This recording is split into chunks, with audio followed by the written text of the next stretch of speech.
ലോകം പ്രവർത്തിക്കുന്നത് കൊടുക്കൽ വാങ്ങൽ എന്ന നിയമത്തിലാണ്. നിങ്ങൾ മറ്റുള്ളവർക്ക് എന്ത് നൽകുന്നുവോ അത് തന്നെ നിങ്ങൾക്ക് തിരിച്ചു കിട്ടും. അത് സ്നേഹമാവാം, ബഹുമാനമാവാം, വഞ്ചനയാവാം. നിങ്ങൾ വിതയ്ക്കുന്നത് മാത്രമേ നിങ്ങൾക്ക് കൊയ്യാനാകൂ. നിങ്ങളുടെ സാമ്പത്തിക ഭാവിയും ബിസിനസ് വിജയവും എങ്ങനെയാണ് നിങ്ങളുടെ പെരുമാറ്റത്തെ ആശ്രയിച്ചിരിക്കുന്നത് എന്ന് നോക്കാം. ഒരു നിമിഷത്തെ ദേഷ്യപ്രകടനം ഒരുപക്ഷെ 1000 നിമിഷത്തെ കുറ്റബോധം നമുക്ക് സമ്മാനിച്ചേക്കാം.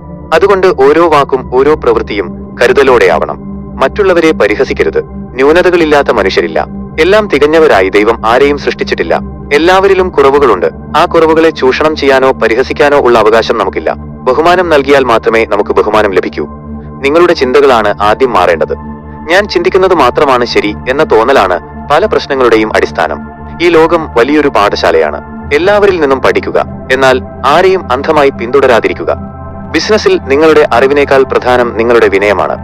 അഹങ്കാരം എത്ര കുറയുന്നോ നിങ്ങളുടെ ബിസിനസ് അത്രയും വർദ്ധിക്കും. റിച്ച് ഡാഡ് പുവർ ഡാഡ് എന്ന പുസ്തകം പഠിപ്പിക്കുന്ന ഒരു വലിയ സത്യമുണ്ട്.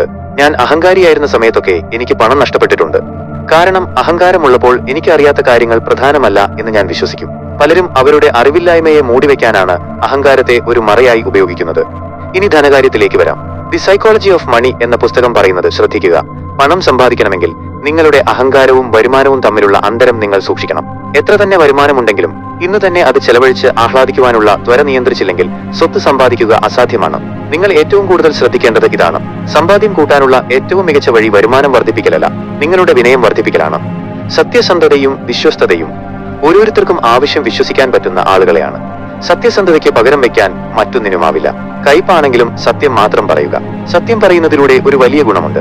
എല്ലായ്പ്പോഴും സത്യം പറഞ്ഞാൽ നിങ്ങൾക്കൊന്നും ഓർത്തുവെക്കേണ്ടി വരില്ല. നുണകൾക്ക് മാത്രമാണ് ഓർമ്മയും മറയും ആവശ്യമുള്ളത്. വിധിയെ നമുക്ക് മാറ്റാൻ സാധിക്കില്ല, എന്നാൽ സ്വഭാവത്തെ നമുക്ക് മാറ്റാം. ആ മാറ്റം നിങ്ങളുടെ വിധിയെ മാറ്റിമറിക്കും. ബിസിനസ് നല്ല രീതിയിൽ നടക്കുമ്പോൾ എളിമ നിലനിർത്താനും അല്ലാത്തപ്പോൾ ക്ഷമയും അനുകമ്പയും കൈവിടാതെയിരിക്കാനും ശ്രദ്ധിക്കുക. യഥാർത്ഥത്തിൽ വിനയം, ദയ എന്നിവയാണ് നിങ്ങൾക്ക് ഏറ്റവും കൂടുതൽ ബഹുമാനം നേടിത്തരുക. ചുരുക്കി പറഞ്ഞാൽ ബിസിനസ് ഒരു കൃത്യമായ ശാസ്ത്രത്തെ അനുസരിക്കുന്നില്ല, അതൊരു നൈപുണ്യമാണ്. അതിൽ നമ്മുടെ പെരുമാറ്റത്തിനാണ് അറിവിനേക്കാൾ പ്രാധാന്യമുള്ളത്. സാമ്പത്തിക കാര്യങ്ങളെക്കുറിച്ച് പഠിച്ചിട്ടില്ലെങ്കിൽ പോലും നല്ല പെരുമാറ്റശീലങ്ങളുള്ള ഒരാൾക്ക് ഉയർന്ന നിലയിലെത്താൻ സാധിക്കും.